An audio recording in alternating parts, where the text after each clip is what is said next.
Hello and welcome to Odds Premier League Match Day 20th. Keep it up, Tom. This is never ending. We have games every single day and we are going to analyze the 20th match day. How are you, Tom? You enjoyed Boxing Day? Yeah, I enjoyed Boxing Day, apart from West Ham's embarrassing defeat to Southampton, but it was goals galore. It was entertainment galore. It was a nightmare for gamblers unless you always go over on Boxing Day, which history tells us, going back to 1963, you probably should. Yeah, I saw on Twitter a lot this picture of the fixtures and results of that year. Armin won a lot of money, apparently, also thanks to your predictions. So let's try to also make some good tips, give you some good tips for the new match day. Guys, of course, comment the video and don't forget to press the like and subscribe to our channel. We are nearly 5,000 subscribers. So now let's go on with the show.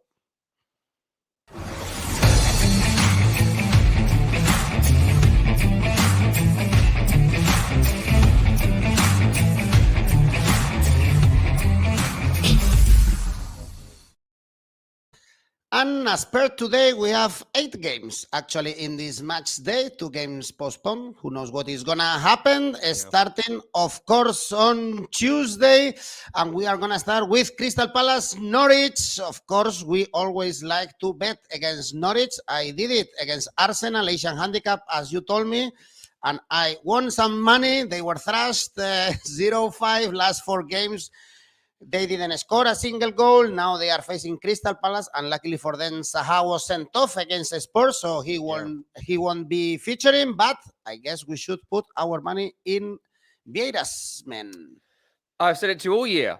What you do is bet for Norwich to lose. You will lose maybe 5 or 6 bets across the year, but they are going to lose 30 to 34 matches this season. They're going to lose almost every week.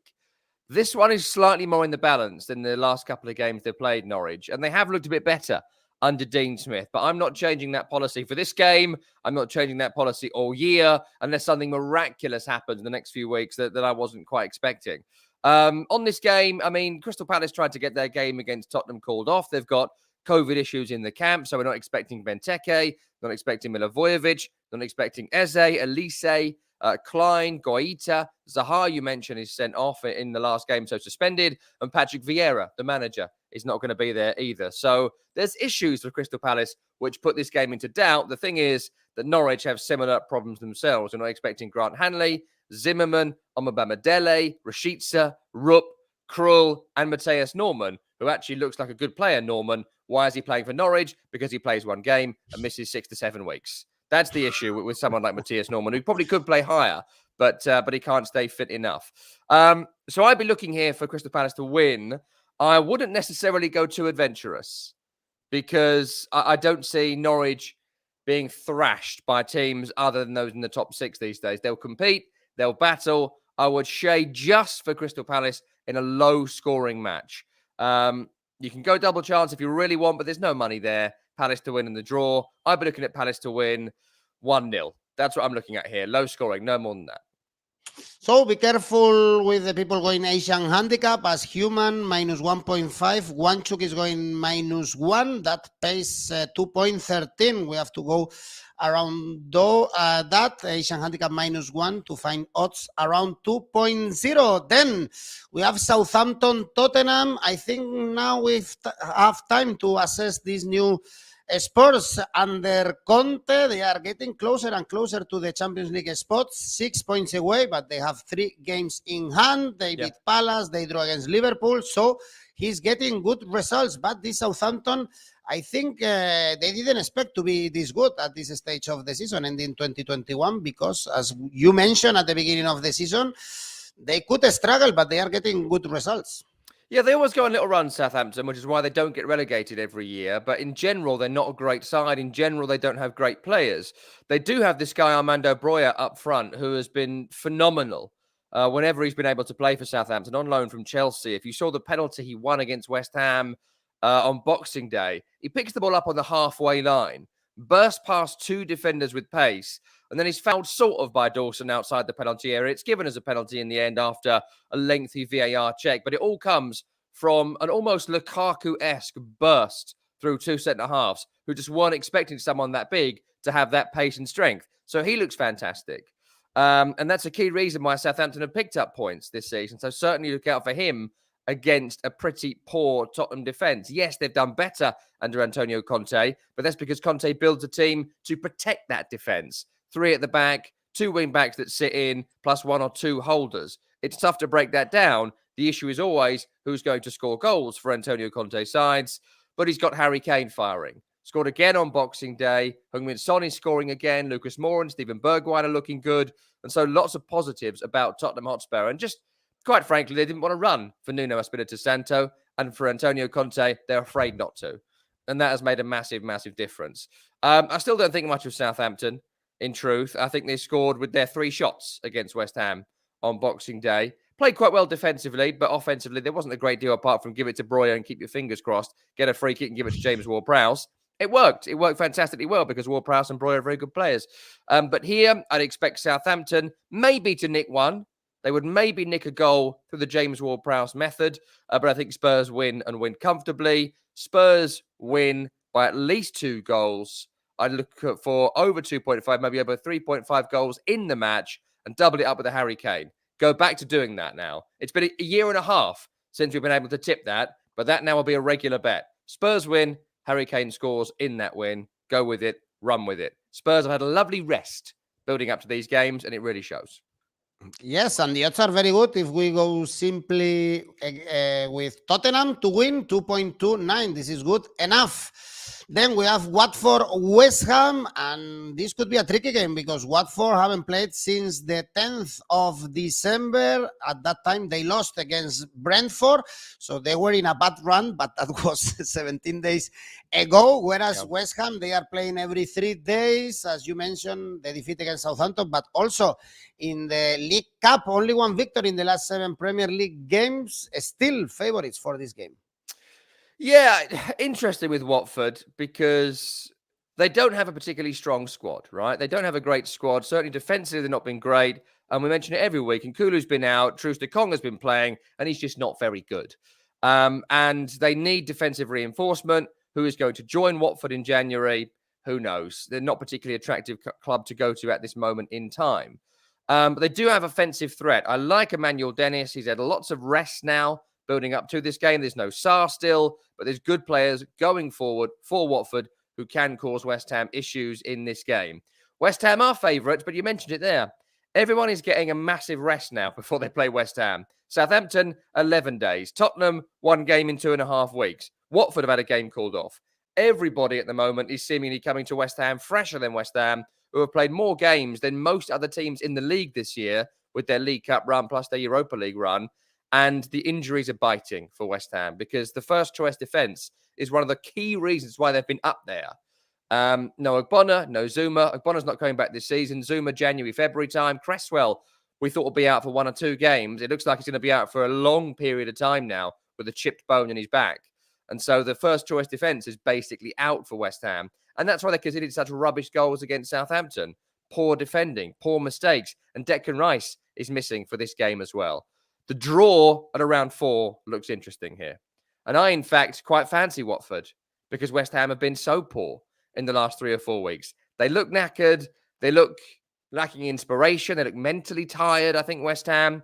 Antonio coming back on at halftime against Southampton made a difference. The goal threat was back.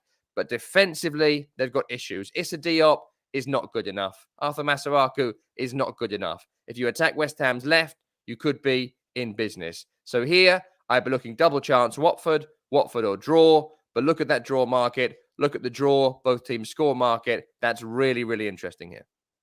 both teams to score and over 2.5 goals for Sifel. Mohit is telling us that we have something in common, Tom. We are both bold, yeah, and we both wear glasses, actually. So it's like we have many things in common. Yeah. Well, I Well wonder what else we've appreciated. got in common. Let us know. Send us another message and tell us what else we've got. Do you like Exactly. the comedy stylings of Billy Connolly, for example? Let us know. Okay, yeah, we can make a contest and we can find out how many things we have in common. Both like Premier League, actually. So we can keep talking about this topic.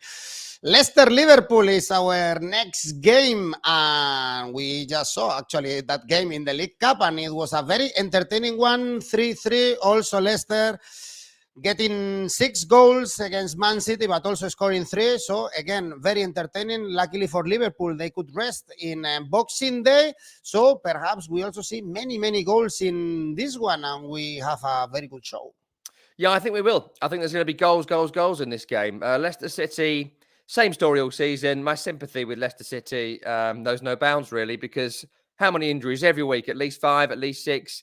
We're expecting Ricardo to be out again following that horror challenge from Tyler Morton in the Carabao Cup game, where Morton should have been sent off, double sent off. The tackle was so bad, and he just got a yellow card. There was no VAR because insert nonsense reason here. Johnny Evans missing, Soyuncu's missing, Daka's missing, Fofana's missing, James Justin is missing, Harvey Barnes is missing, Ryan Bertrand is missing. No team could cope with that many injuries. No team. And I mean, Man City even couldn't cope with that many issues in their actual first team. That's maybe 7 of Leicester's 9 strongest players. And 2 of the other ones, that Tielemans gave away 2 penalties against Man City because they're trying to do too much to cope with all the players that are missing. So I fear for Leicester at the moment. They just all they can do is just go hell for leather in games and try and outscore the opponent. That's all they've got currently because they can't keep a clean sheet because no defender is playing in their right position. We spoke a lot last year about, Fabinho is playing centre half for Liverpool. That means they lose their best central midfielder and he's covering in defence because the best defender's missing. Leicester have been doing that all year. It's not back page news that Ndidi is playing centre half every week, but he's having to, and that takes away the quality of the midfield that Leicester have got. So I worry for them. And for Liverpool, a few days off. Come on. Good. A few days off for Liverpool after the Leeds game was called off. Played a weakened team against Leicester in the Cup as well. The big guns came on late because he could do 5 subs in that silly competition. All you can see is Liverpool winning here. Liverpool winning big.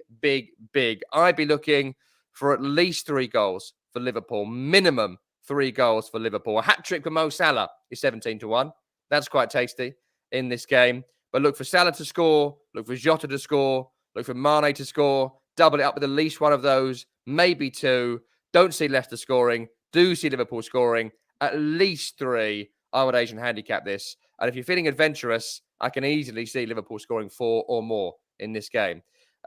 Because Leicester, unfortunately, are just so short of anyone who could compete with Liverpool in the defensive areas.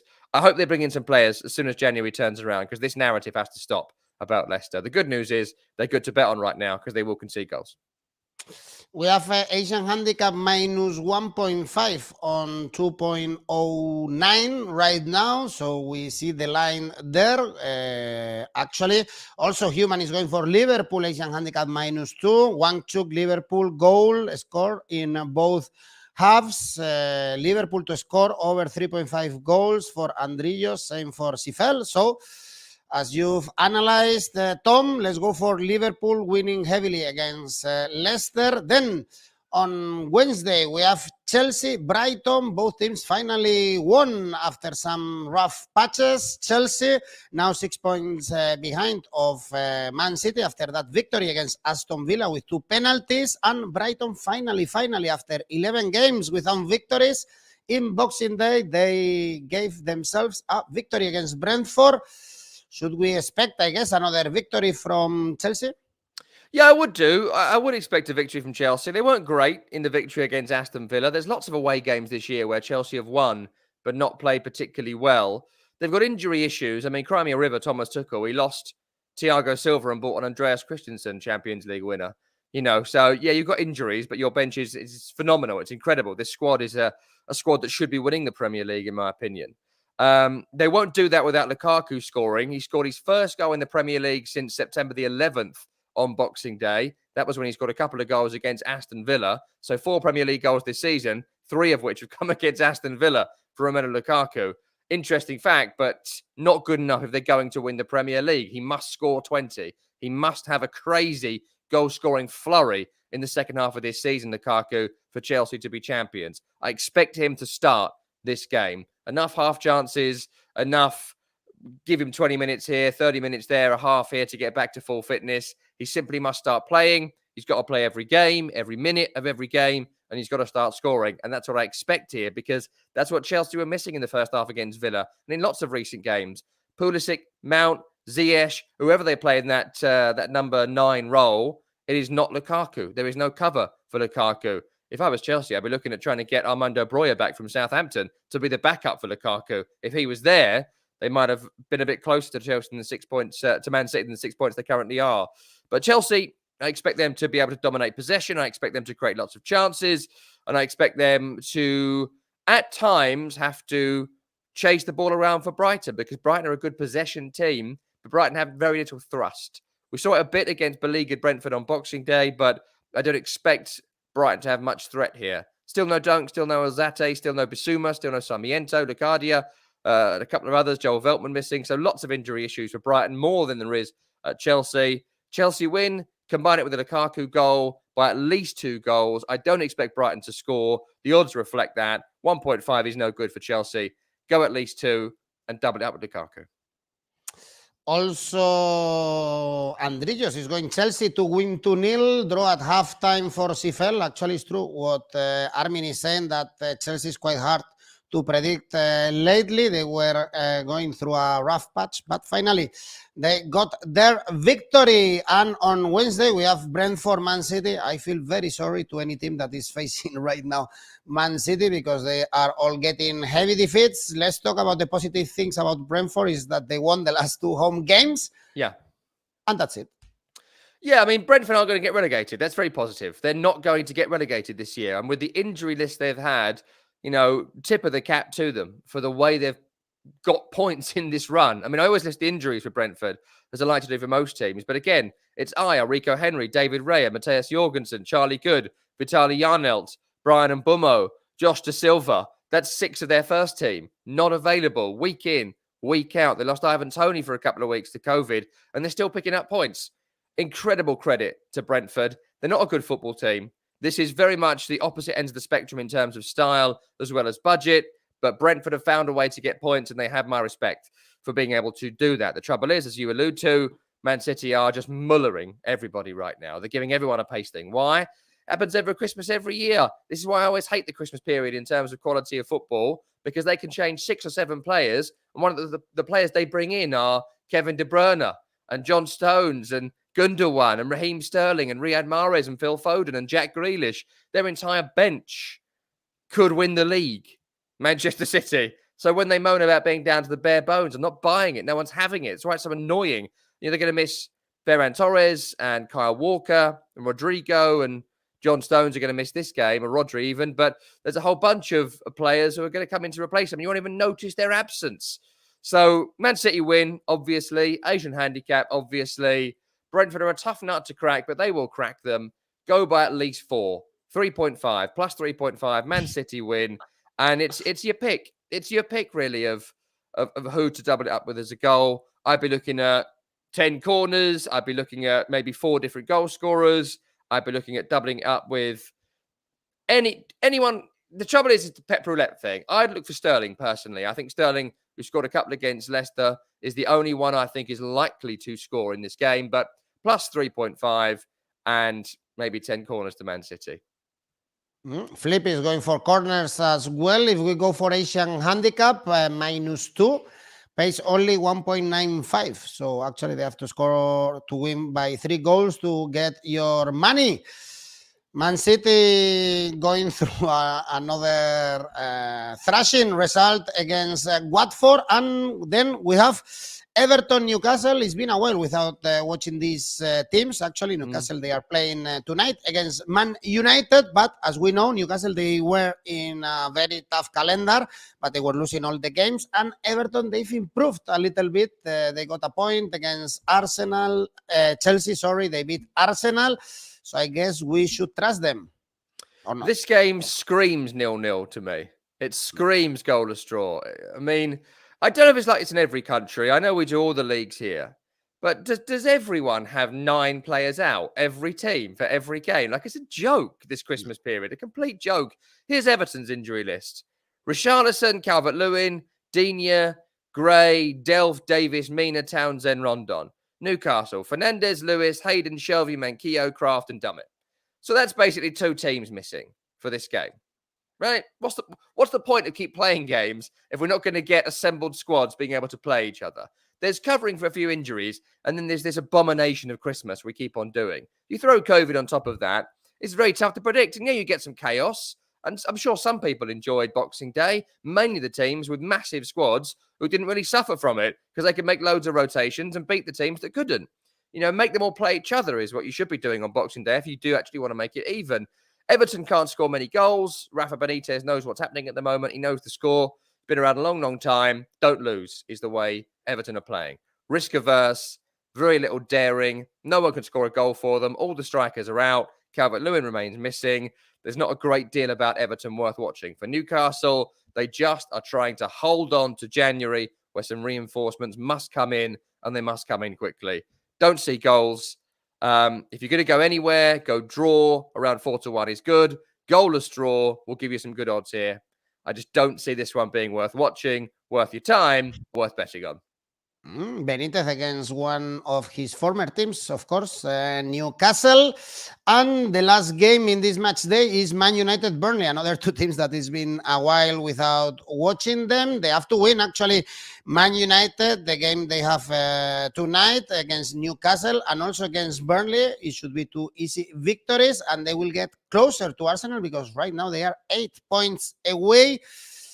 We still have to see more about this Man United, about Rangnick, to see where they are heading to. Well, they haven't played well at all since Rangnick came in. But the good news is, I know there's been COVID in the camp, and obviously we hope everyone's recovered and is fully fit and well. But a lot of those players would not have had COVID in this period of time.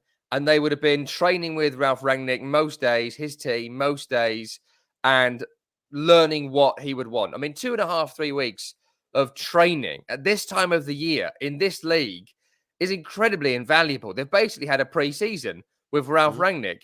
And I know it's just fortune that that's happened. If you want to use that word, it's probably not, considering COVID, a particularly appropriate one. But you see what I'm saying, right? They've had a couple of weeks to work with a new manager, which they would not have had. They've had game after game after game after game and figure it out as they go. They were awful against Norwich and won thanks to Ronaldo's canniness. It was a penalty.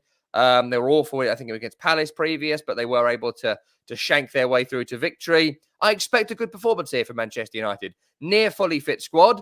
Maybe Varane is the only person amongst those who are missing who would get into this team. I wouldn't expect Pogba, Martial or Cavani to make it anywhere near a Rangnick starting 11. And I expect Man United to really execute the 4-2-2-2 formation that Rangnick is famed for, that Ralph Hasenhüttl, one of his many, many disciples, plays at Southampton. So I expect them to execute it well. For Burnley, we don't know about 𝐿𝐿𝐿𝐿 still. Apart from that, everyone that you'd expect to start will start. They will do what they do. They will defend deep. They'll clear the ball up the field. They'll look to spin one in behind to the striker, and they'll try and nick a goal. And they may well nick a goal, but that's not something I'll be betting on. I'll be looking for at least 2 for Man United. Man United to win without conceding. And as ever, double it up with Ronaldo to score. At least 2, go plus 1.5, and Ronaldo scores. Man United win. Well, but I'm not in the team. It's not any more team news. He's been missing the whole season. Human is telling us that you are a gem. Tom, hey, this is a good nice gem. So cheap and available in most corner stores. Thank you.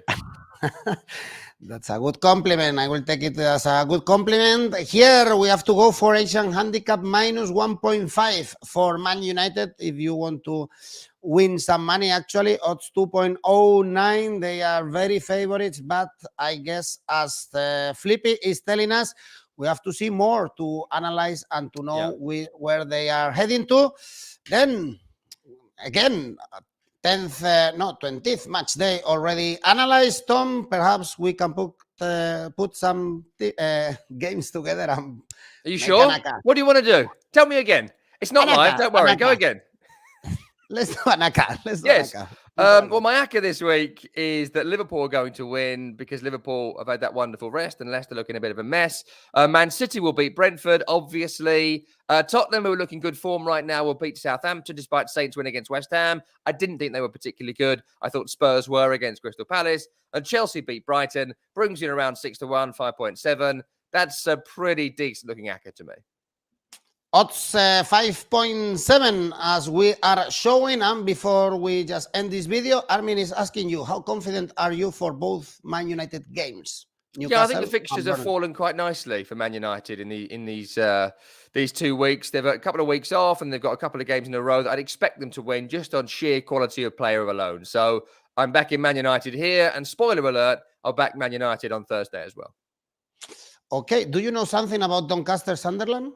I do. I think Sunderland are a very, very good team. I fancy him this year, to be honest, despite the usual up and downs. Donny Rovers are a good team as well, but I think that if I'd be looking across the season and the quality of two squads, I'd aim towards Sunderland win. But you know the chaos of this time of the year. Go both teams to score, and I'd favour Sunderland just. Sunderland till I die. Tom, thank you very much. We'll see each other before this year ends as well. Thanks everyone for watching, for commenting with us. Still, remember to like the video and subscribe to our channel. Tom, thanks again and see you very soon. Always a pleasure. See you next time.